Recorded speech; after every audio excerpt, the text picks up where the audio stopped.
Hey, it's the end of the day and I'm tired, but I really wanted to make this video because I think it's important and it's something that I understand and yet don't understand on a really deep level, and that is anti-Semitism. Uh, we're seeing more and more hate in this country and more division in this country. And my life experience has been very unusual in the way that it's been really well rounded. It's really different than most people. And I'm one of those people who's always fit out instead of fit in. And I went from growing up in coming from working poor people, to being in the top 3% economically, and I'm working my way toward the top 2% economically. So when I speak, I'm speaking from, I know what it's like to have nothing, and I know what it's like to live among people that are struggling for survival. They don't even know what thrival is. It's survival. And I know what it means to come from generational poverty and generational trauma. My father's Native American, and so it's very similar to the Black culture, where you have generations that were destroyed, and resources taken away, and opportunities through prejudice and systematic genocide that were created in this country to keep certain classes and races of people from succeeding or taking any kind of power. That being said, this video is about anti-Semitism and how I do understand it from my own life experience, but I don't understand it as a person who has taken personal responsibility for his life and made his own way. So please let me go further. And I want you to hear my story as a story, and not as something I subscribe to, because I've sometimes I try to share this story with some of I'll have a Jewish person at my like at a party or something, and I try to share the story from them, and they automatically get defensive, and they're not hearing the actual message. And the actual message is that I'm not anti-Semitic. I actually love Jewish people. And if I was somebody who subscribed to an organized religion, it would probably be the Jewish faith, ironically enough, though I was raised Catholic, half-assed Catholic, but Catholic nonetheless. So please let me share a story with you, because you may be anti-Semitic, and I really want to know how you justify that. So I see the root of many prejudices in around the world, let alone in our country, and historically being economic. And I was raised by people who, like I said, came from generational trauma.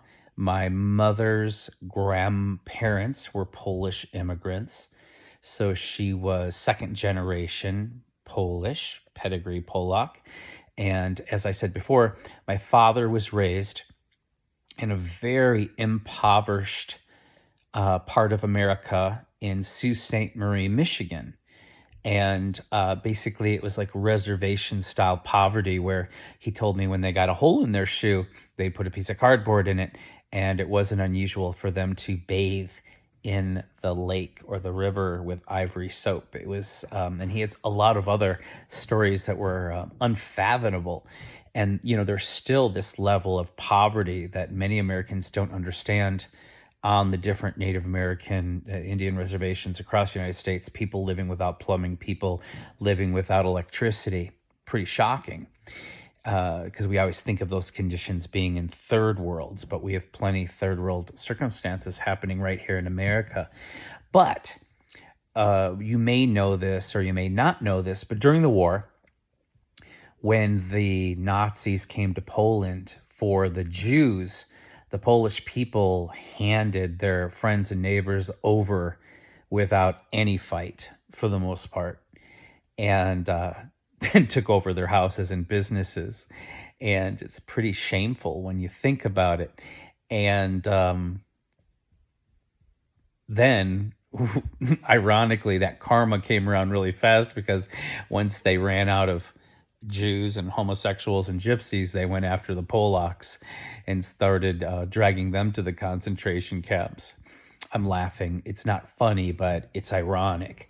So I was raised, my grandmother had a bar up in a Polish neighborhood, because back in the day there were ethnic neighborhoods. Even in Toledo, Ohio, there were ethnic neighborhoods.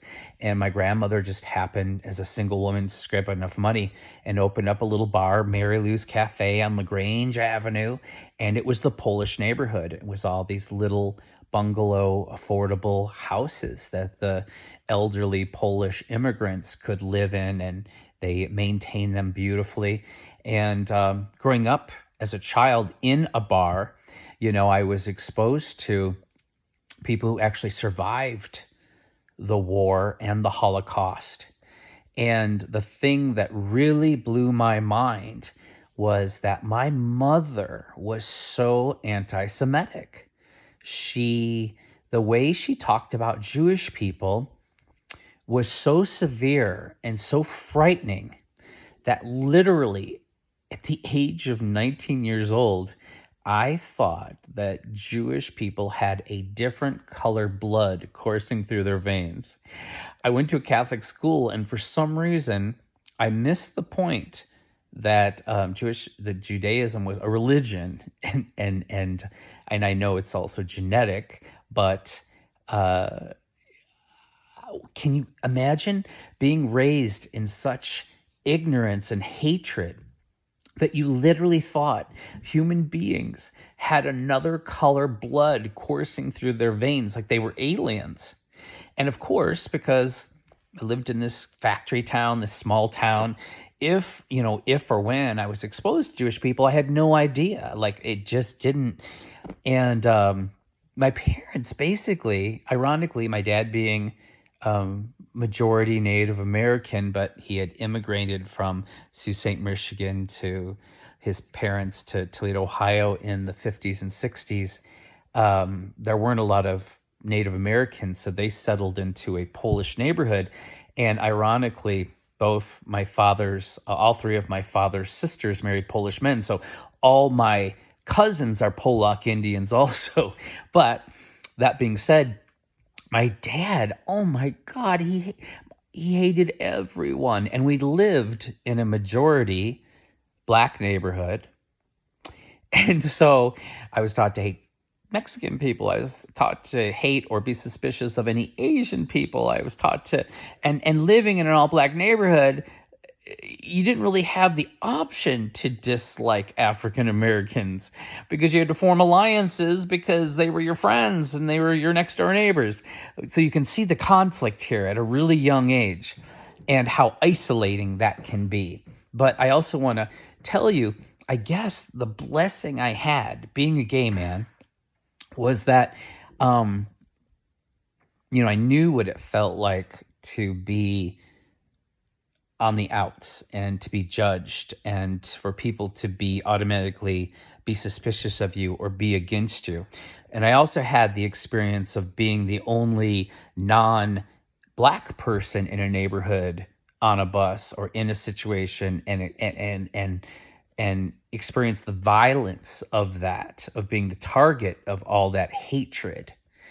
And instead of forming a hatred back at the people who abused me and literally kicked my ass rather regularly, luckily I had an intelligence to me and a light in my heart that I realized that's what prejudice And that's what racial discrimination is all about. So I was 19 years old. I was still living at home. And I had befriended this kid named Bradley Wrestler. And he was cool. And he was from a very different world than I was. His father lived in the capital city of Columbus and was an accountant for extremely wealthy people, such as Leslie Wexner and a lot of other very wealthy Jewish people in Columbus. And then Bradley's father had divorced his mother and she had remarried, but they had a beautiful home and they lived in Lambertville, Michigan. And he would take me to their house, and she was very involved and worked at the Toledo Museum of Art. And so they were cultured, and it was art, and it was intelligence, and it was kindness, and it was a whole world that I had never experienced before. And it was a world, being an artist myself, that I was like, wow, in America, people who actually teach culture and support the arts and culture. You have to understand that's normal in Europe, but Jewish people and the Jewish culture are one of the few, it's a few cultures in America that teach this as a value, a value. So I suddenly, after, hanging out with this family, understanding they were Jewish, I had to first understand that it's just a religion and, of course, some genetics. But I had to question for the first time everything my parents had taught me, everything they had taught me. I had to question everything all my programming for 19 years because my parents were such ignorant bigots. And partially, I believe the reason that my parents were so ignorant and such bigots is because they came from so much generational trauma and they struggled financially. And I think the poor, quite often, and people who struggle financially and can't seem to take responsibility for their lives because of generational addiction, alcoholism, abuse, mental illness, what have you, it's so much easier to accuse other people that they're taking away your resources, that they're stopping you from getting what you are owed, instead of really looking at your life and saying, maybe I need a better education instead of factory work, or maybe I need to deal with my alcoholism or my addiction so I can manage my money better. Instead, all the problems are projected onto someone else as a scapegoat. And you will see this a lot around the world when people are poor or perceive themselves as there's something going to threaten them financially. They will project and find a scapegoat, i.e., immigrants, Jews, whatever, are keeping them or threatening their security or their ability to thrive financially. And it's bullshit. It's bullshit. It's weak, and it is it lacks complete sense of critical thinking and self-awareness. But that was my parents. They're alcoholics, and they come from generational poverty and generational trauma and generational addiction, and they were a train wreck.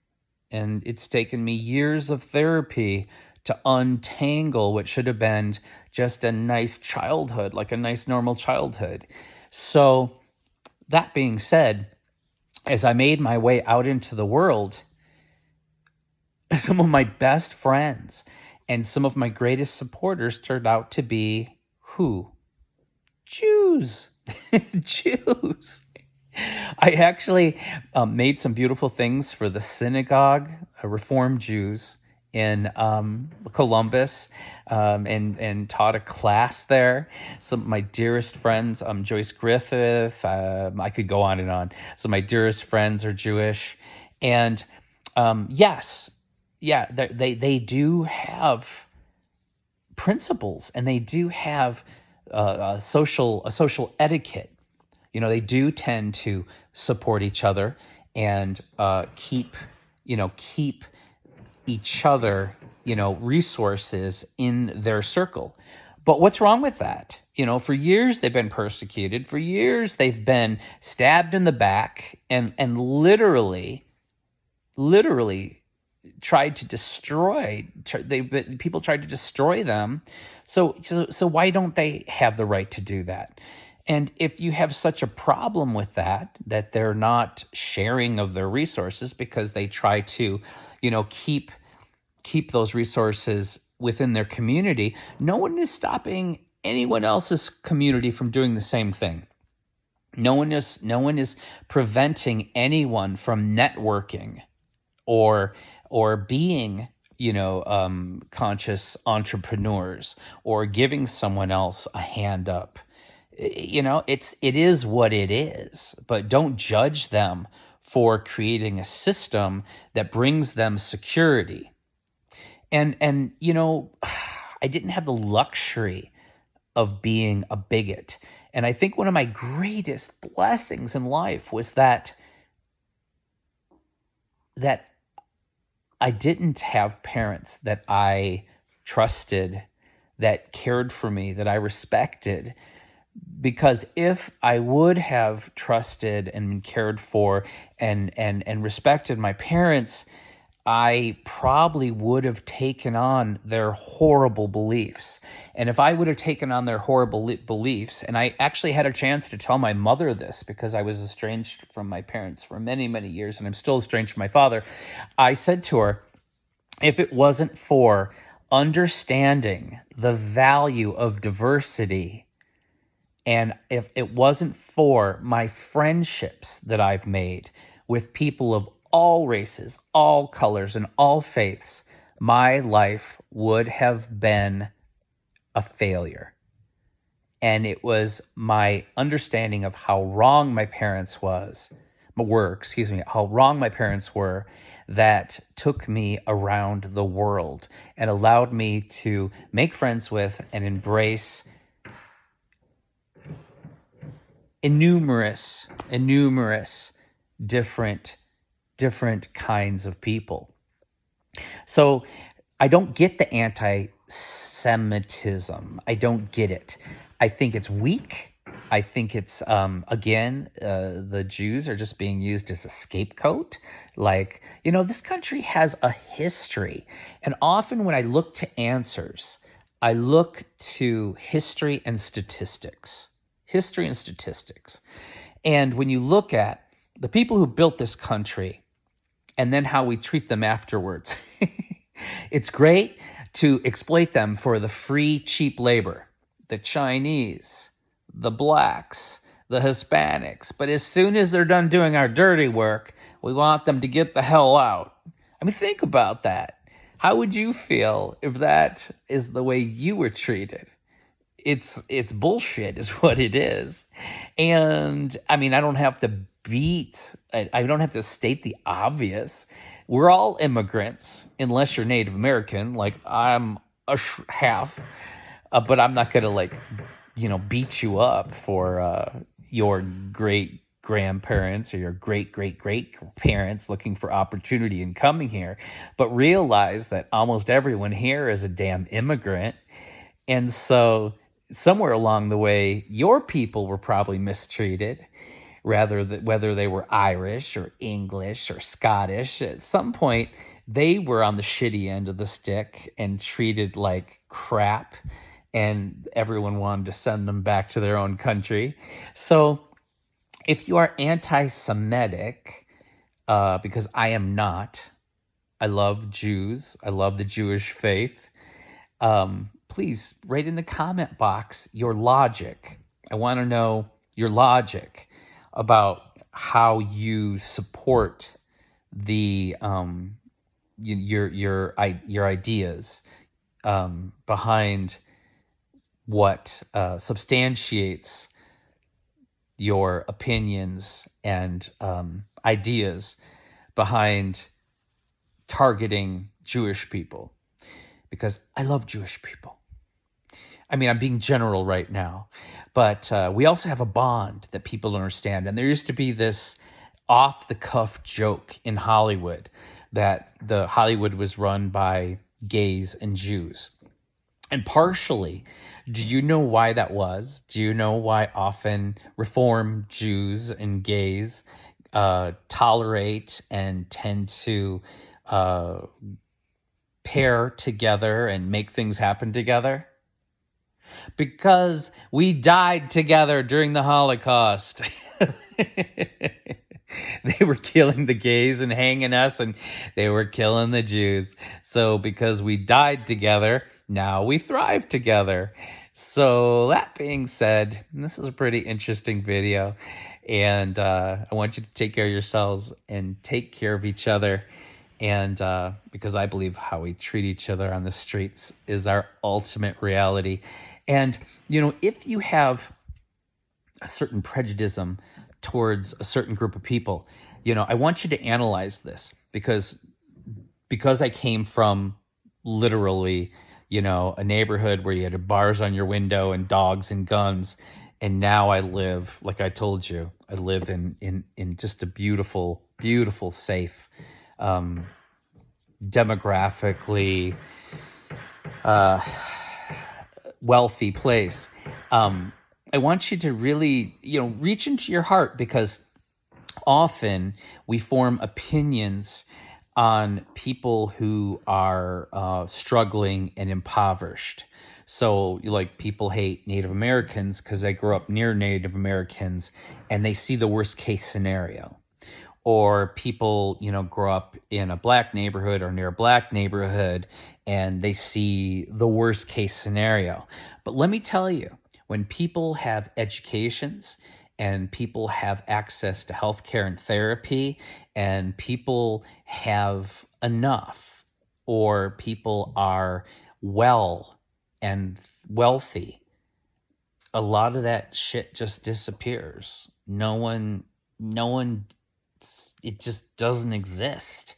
People are just allowed to be themselves, and it's lovely.